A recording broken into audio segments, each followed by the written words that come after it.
haqaaf dhugaa duukaa dhaabbachuun dirqama keenya. Amma rakkinni guddaan uummata addunyaa irratti argamu maalun zulmii balaaleffachuu dhabuun waa hedduu balleessaa jira. Namni tokko muslima haa ta'u, kiristaana haa ta'u, waaqeffataa haa ta'u, oromoo haa ta'u, araba haa ta'u, amaaraa haa ta'u, zollamamnaan bira dhaabbachuun dirqama keenya. Abbaa barbaade maan ta'in. Maal jedha Rasuul sallallahu alaihi wasallam? Man ra'a minkum munkaran فليغيره بيده إجان أرجوت واجب أقول إذن كيسا وان يكاد لقمو بديد لقمو نمي أرجتوكو هركا ساتين هججيرو جد يو هركا ججيرو دادبه فبلسانه عرب ساتين قرسي هججيرو جد يو خنس دادبه قلبي ساتي حجبو جد أما كان كيستي نمي توكو توكو أمني كو ميدا ميجده مسلمني ميدا ميجده اتنقها أمر يوكان oromo يوكان سلطين يوكان قراغين سبا سارا نمي بقانان اتنقها نمي ميدا منان اتنقها نمي ظلمي اتنقها اتنقها maaf sitti dhagahame jechuun sirri miti. Kan gaafatamuu qabu maaf namni kun ala zollamame aartee utuu hin ta'in ati maa bira hin dhaabbanne inni ana gaafata hartuudha kan gaaffii ta'uu qabu. Maaliif diinal islaam biratti namni tokko amantaan isaa maali jennee haqa murteessinu.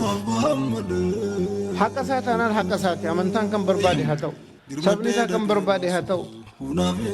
الدنيا تجنمت دبتشي مطلقين ظلمينس مطلقين حرامي عدلينس مطلقين أن without exception هنداف كنا ربين سنة كيستي ومن ورمو يوخان أمارا يوخان سبني توكو ميدا مجده يوت تدغهمه سبسن الرا ورثان ومن كي ميدا مجدني على آرنو اسم مالتاتني آرتو sabni keessa miidhamus callisaatii dhagahaa jechuun karaa diinal islaamii miti. Kan gaafatamuu qabu ani akka nama tokkootti natti dhagahame ummata koota akkana ta'e jedheen fiil godhe. Haa ta'u malee namni dhugaadhaaf an dhaabbadde jedhe kaani akkamitti ilmi namaa zulmiidhaan ala miidhamuu calliftanii ilaaltanii as deebitanii anumaayyuu maaf waan kana si aarsa jettanii ana gaafachuun zulmita.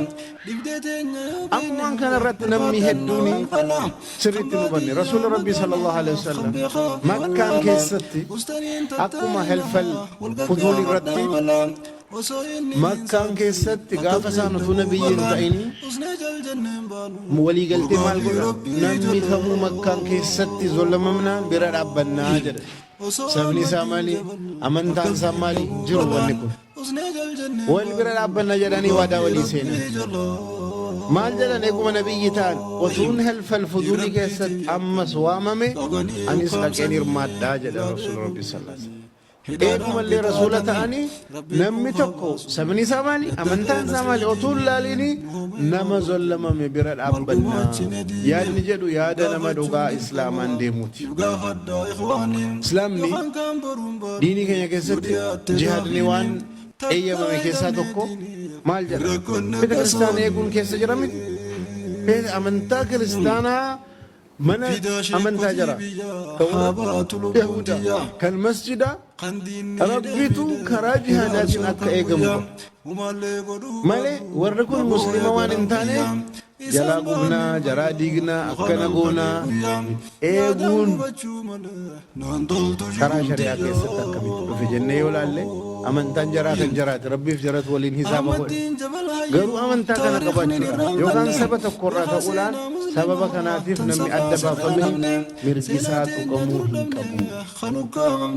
Kana sirriitti egaa hubanneen booda konfiyuuziniin ammas argamtu tokko jirti. Isa silaaratti umarratti kanan dabalumaan ati sabni kee yoo miidhames kan namoota keenya argaa jirran muslima taanaani yakka muslimni hojjete jallisnee halaallu jedha.